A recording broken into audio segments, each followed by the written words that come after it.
ஆன்மீக சொந்தங்கள் அனைவருக்கும் வணக்கங்க. இன்னைக்கு நாம நம்மளுடைய சேனல்ல என்ன மாதிரியான தகவல் எல்லாம் பார்க்க போறோம் அப்படின்னு பார்த்தீங்கன்னா, ஜூன் மாதம் 10ஆம் தேதி அன்று பௌர்ணமியானது நடக்க இருக்கு. இந்த பௌர்ணமிக்கு பிறகு சில பல நல்ல மாற்றங்கள் எல்லாம் துலாம் ராசி நேர்கள் பார்க்க போறாங்க. அந்த விஷயங்கள்லாம் என்ன, மேலும் நீங்க இந்த காலகட்டத்தில் என்ன மாதிரியான விஷயத்துல கவனமாக இருக்கணும், என்னென்ன விஷயங்கள்லாம் பண்ணணும் பண்ணக்கூடாது அப்படிங்கிறத பற்றி தான் நான் இன்னைக்கு இந்த வீடியோ பதிவில் சொல்ல போறேன். அது மட்டும் இல்லாமல் ஏதாவது கெடு பலன்கள் நடக்கிற மாதிரி இருந்தால் அதை தடுக்கிறதுக்கு என்னென்ன மாதிரியான விஷயங்களை நீங்கள் பரிகாரங்கள் மாதிரி பண்ணணும் அப்படிங்கிறதையும் சொல்ல போகிறேன். ஸோ வீடியோவை ஸ்கிப் பண்ணாமல் பாருங்கள். அது மட்டும் இல்லாமல் உங்களுக்கு குரு பகவானை ரொம்ப ரொம்ப பிடிக்கும் அப்படின்னா இந்த வீடியோக்கு ஒரு லைக் பண்ணிவிட்டு நம்மளுடைய கமெண்ட் பாக்ஸில் குரு பகவானுக்கு போற்றி அப்படின்னு சொல்லி மறக்காமல் பதிவிடுங்க.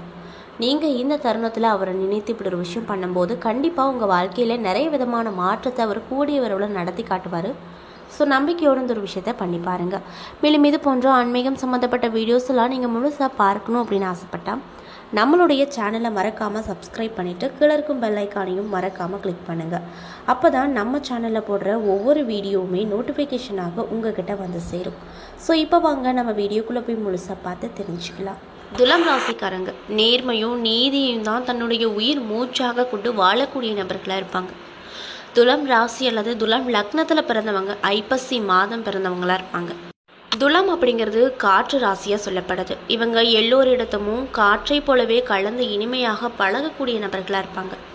தோற்றத்தில் அழகும் கவர்ச்சியும் உடையவங்களாக இருப்பாங்க. நடை உடை பாவனங்களில் ஒரு வசீகர தன்மை இருக்கும். எதிர்பாலின ஈர்ப்பு இவர்களுக்கு இயல்பாகவே கொஞ்சம் கூடுதலாக இருக்கும் அப்படின்னு சொல்லப்படுதுங்க. அது மட்டும் இல்லாமல் பிறருடைய இன்ப துன்பங்களில் ஆத்மார்த்தமாக பங்கெடுப்பாங்க. அது மட்டும் இல்லாமல் துலாம் ராசியில் என்னென்ன நட்சத்திரங்கள் இருக்குது அப்படின்னு பார்த்தீங்கன்னா, சித்திரை 3ஆம் பாதம் முதல் சுவாதி விசாகம் 3ஆம் பாதம் முடியும் வரை துலாம் ராசிக்குரிய நட்சத்திரங்களாக சொல்லப்படுது. பஞ்சபூதங்களில் இந்த ராசி காற்று ராசியாக சொல்லப்படுது. அது மட்டும் இல்லாமல் துலாம் ராசிக்காரங்க காதலில் நம்பிக்கை இல்லாதவங்களாக இருப்பாங்க. பொதுவாகவே நம் நேசிக்கும் விஷயங்களை கூட சற்று சந்தேக பார்வையோடு இவங்க பார்ப்பாங்க. அதே சமயத்தில் அவர்கள் எப்பொழுதும் மகிழ்ச்சியான மனநிலையில் இருப்பாங்க. அதிக புத்திசாலியாகவும் இருப்பாங்க. அனைவரையும் கவர்ந்தெழுக்கும் தோற்றம் உடையவங்களாகவும் இருப்பாங்க. துலாம் ராசியினர் எந்த சூழ்நிலை வந்தாலுமே தாங்கள் எடுக்கும் காரியத்தை முடிக்காமல் இருக்கவே மாட்டாங்க. அதில் வெற்றியும் பார்ப்பாங்க. துலாம் ராசியினர் அனைவரும் பொறுமைப்படுத்தும்படி நடந்து கொள்வாங்க. அதற்காக தலைக்கணம் பிடித்தவங்களாக அவங்க இருக்க மாட்டாங்க. காதல் பாசம் அன்பு என்று வந்தால் அவர்களை அடித்து கொள்ள யாரும் இல்லை அப்படின்னு சொல்லப்படுதுங்க.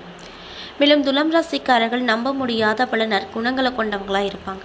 அனைத்து இடங்களிலுமே அவங்க சமூக அக்கறையோடு இருப்பதை நம்மளால் பார்க்க முடியும். அதே போன்று அனைவரிடமும் மிகவும் இயல்பாகவும் எளிமையாகவும் பழகக்கூடியவங்களாக இருப்பாங்க. எல்லோரும் சமம் அப்படின்ற எண்ணத்தை கொண்டவங்களாகவும் இவங்க இருப்பாங்க. முக்கியமாக கதை கவிதை கலை போன்ற நிகழ்ச்சிகளில் மிகுந்த ஆர்வம் கொண்டவங்களாக இருப்பாங்க. வாழ்க்கையை அனுபவித்து வாழ்வதில் ஆர்வம் உடையவர்களாகவும் இந்த துலாம் ராசிக்காரர்கள் காணப்படுவாங்க அப்படின்னு சொல்லப்படுது. மேலும் துலாம் ராசிக்காரர்கள் தங்களுடைய கணவனோ மனைவியோ தேர்ந்தெடுப்பதில் திறமைசாலிகளாக இருப்பாங்க. தனக்கேற்ற துணையை தானாகவே கண்டெடுத்து உயிருக்கு மேலாக பாதுகாப்பாங்க. நம் உறவினர்கள் பலர் இதில் ஆர்வமும் காட்டுவாங்க. துலாம் ராசினர் தனக்கு எது பிடித்திருக்கிறதோ அதை தேர்வு செய்து உயிராக வைத்துக் கொள்வாங்க. மேலும் துலாம் ராசிக்காரங்க நீங்கள் காதலிப்பதால் அவர்கள் மனதிற்கு பிடித்தவாறு நடந்து கொள்ள வேண்டும்.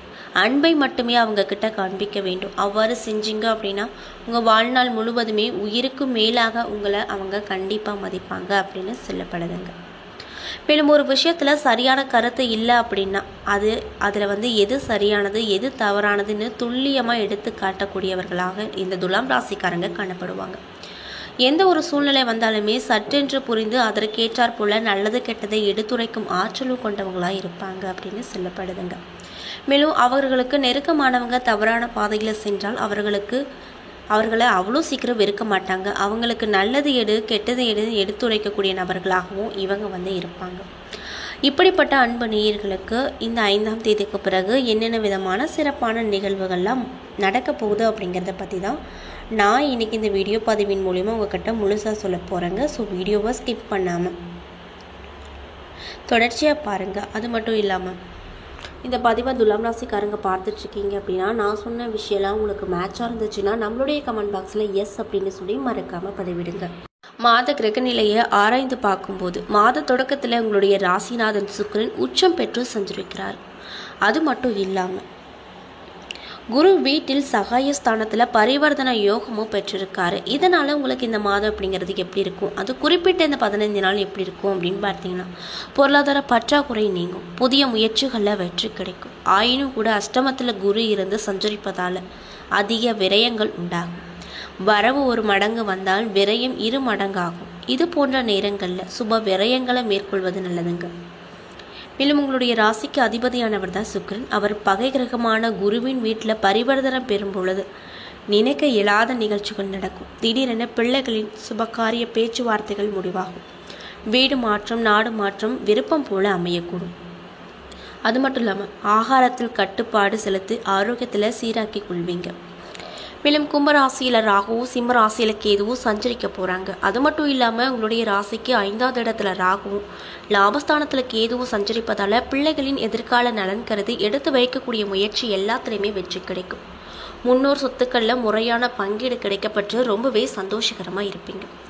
வெளிநாடு சென்று படிக்க வேண்டும் என்றே பணிபுரிய வேண்டும் என்று முயற்சித்தவர்களுக்கு அந்த விஷயங்கள் நடக்கக்கூடும். மாற்று இனத்தவர்களின் ஒத்துழைப்போடு கூட்டு முயற்சியில் இருந்து விலகி தனித்து இயங்க முயற்சி எடுப்பீங்க. மேலும் பொது வாழ்வில் ஏற்பட்ட விழிப்புணர்வுகள் வீண் பள்ளிகள் ஆகலும். ஆயினும் கூட அனுகூல தலங்களுக்கு சென்று முறையாக சர்ப்பகிரக வழிபாடுகளை மேற்கொண்டீங்க அப்படின்னா உங்களுக்கு ஏற்பட்டு இருக்கக்கூடிய தடை தாமதங்கள் தானாகவே விலகும் அப்படின்னு சொல்கிறாங்க. அது மட்டும் இல்லாமல் மேச ராசிக்கு புதன் பகவான் சென்றிருக்காரு. மேலும் உங்களுடைய ராசிக்கு 9 மற்றும் 12 ஆகிய இடங்களுக்கு அதிபதியான புதன் சப்தமஸ்தானத்திற்கு வருவது நன்மையான பலன்களை தரக்கூடிய விதத்தில் அமைஞ்சிருக்கு அப்படின்னு சொல்லப்படுது. மேலும் அங்குள்ள சூரியனோடு இணைந்து புத ஆதித்ய யோகத்தை உருவாக்குறாரு. இதனால் உங்களுக்கு என்ன விதமான மாற்றம் கிடைக்கும்னு பார்த்தீங்கன்னா, கணவனும் மனைவியும் வேறு வேறு இடங்களில் பணிபுரிந்து கொண்டிருந்தாலும் இப்பொழுது இடமாற்றம் கிடைத்து ஒரே இடத்துல பணிபுரிய வாய்ப்பு உண்டாகும். கல்யாண முயற்சி ஏதாவது எடுத்துகிட்டு இருக்கீங்க அப்படின்னா அதில் கைகூடி வருங்க. கட்டிடம் கட்டி முடித்து கிரக பிரவேசம் வைப்பது போன்ற வாய்ப்புகள் கிடைக்குங்க. மேலும் மிதுன ராசிக்கு குருன் சென்றிருக்காரு. அவரது பார்வை பலனால உங்கள் ராசி புனிதம் அடையுது. எனவே இந்த காலகட்டம் உங்களுக்கு எப்படி இருக்குன்னு பார்த்தீங்கன்னா, தொட்டது துவங்கக்கூடிய காலகட்டமாக கண்டிப்பாக இருக்கும். அதில் எந்த ஒரு மாற்று கருத்தும் இல்லை அப்படின்னு சொல்கிறாங்க. தொழிலில் முன்னேற்றம் கிடைக்கும். உறவினர்கள் மனக்கசப்பு மாறி மகிழ்ச்சியோடு உதவி செய்வாங்க.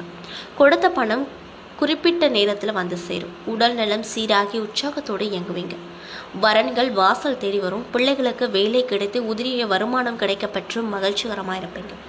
நல்ல சந்தர்ப்பங்களை சந்திக்கக்கூடிய நேரமாகவும் உங்களுக்கு இந்த காலகட்டம் கண்டிப்பாக அமையும். அதில் எந்த ஒரு மாற்று கருத்தும் இல்லை அப்படின்னு சொல்கிறாங்க. மேலும் பொது வாழ்வில் ஈடுபட்டு இருக்கக்கூடிய துலாம் ராசிக்காரங்களுக்கு இந்த காலகட்டம் அப்படிங்கிறது எப்படி இருக்குன்னு பார்த்தீங்கன்னா, அதிகாரம் அந்தஸ்து கிடைக்கும். வியாபாரம் மற்றும் தொழில் செய்பவர்களுக்கு வாடிக்கையாளர்களின் எண்ணிக்கை உயரும். உத்தியோகத்தில் இருக்கக்கூடியவங்களுக்கு கேட்ட சலுகைகள் கிடைக்கும். மாணவ மற்றும் மாணவிகளுக்கு படிப்பில் கவனம் அதிகரிக்கும். கலைஞர்களுக்கு புதிய பாதை புலப்படும். பெண்களுக்கு சுப செய்திகள் வந்து சேரும். இதனால ரொம்பவே சந்தோஷகரமாக இருப்பீங்க. அது மட்டும் இல்லாமல் பொருளாதாரத்தில் நிறைவு அப்படிங்கிறது ஏற்படும் அப்படின்னு சொல்லப்படுதுங்க. அது மட்டும் இல்லாமல் இந்த நேரத்தில் சுய விரயங்களை மேற்கொள்வது நல்லது.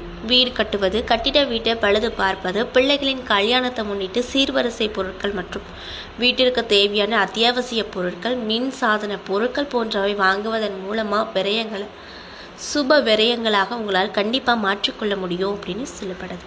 மேலும் தந்தையின் உடல் நலத்தில் கவனம் ரொம்ப தேவை அப்படின்னு சொல்லப்படுது. வாகன பழுது செலவை முன்னிட்டு புதிய வாகனங்கள் வாங்கும் சூழ்நிலையானது உங்களுக்கு அமைய போகுதுங்க. அது மட்டும் இல்லாமல் உங்களுடைய பிள்ளைகளின் எதிர்கால நலன் கருதி ஒரு தொகையை செலவிடுவீங்க. அவர்களின் மேற்படிப்பு சம்பந்தமாகவோ வெளிநாடு செல்லும் முயற்சிக்காகவோ உறுதுணையாகவும் இருப்பீங்க. உத்தியோகத்தில் இருப்பவங்க விருப்ப ஓய்வு பெற்றுக்கொண்டு வெளியில் வந்து சுய தொழில் தொடங்க முயற்சியில் ஆர்வம் அதிகமாக காட்டுவீங்க. என் நண்பர்களே, இந்த பதிவின் மூலிமா துலாம் ராசியில் பிறந்தவங்க, அது மட்டும் இல்லாமல் துலாம் ராசிக்காரங்களுக்கு இந்த ஜூன் மாதம் 10க்கு பிறகு என்னென்ன விதமான சிறப்பான நிகழ்வுகள்லாம் நீங்கள் பார்க்க போகிறீங்க, என்னென்ன விஷயத்தில் நீங்கள் கவனமாக இருக்கணும், என்னென்ன விஷயங்கள்லாம் பண்ணணும் பண்ணக்கூடாது அப்படிங்கிறத பற்றியும் தெளிவாகவும் விரிவாகவும் நான் இன்றைக்கி இந்த வீடியோ பதிவின் மூலியமாக முழுசாக சொல்லியிருப்பேன். இந்த பதிவில் சொல்லியிருக்கக்கூடிய எல்லா வித தகவலுமே உங்களுக்கு பயன் தரக்கூடிய விஷயங்களாக தான் கண்டிப்பாக அமைஞ்சிருக்கும். ஸோ வீடியோ பிடிச்சிருந்தால் லைக் பண்ணுங்கள், ஷேர் பண்ணுங்கள். அது மட்டும் இல்லாமல் இது போன்ற ஆன்மீகம் சம்மந்தப்பட்ட வீடியோஸ் எல்லாம் நீங்கள் முழுமையாக பார்த்து தெரிஞ்சுக்கணும் அப்படின்னு ஆசைப்பட்டால் நம்மளுடைய சேனலை மறக்காமல் சப்ஸ்கிரைப் பண்ணிவிட்டு கீழே இருக்கும் பெல் ஐகானையும் மறக்காமல் கிளிக் பண்ணுங்கள். அப்போ தான் நம்ம சேனலில் போடுற ஒவ்வொரு வீடியோவுமே நோட்டிஃபிகேஷனாக உங்ககிட்ட வந்து சேரும். நன்றி.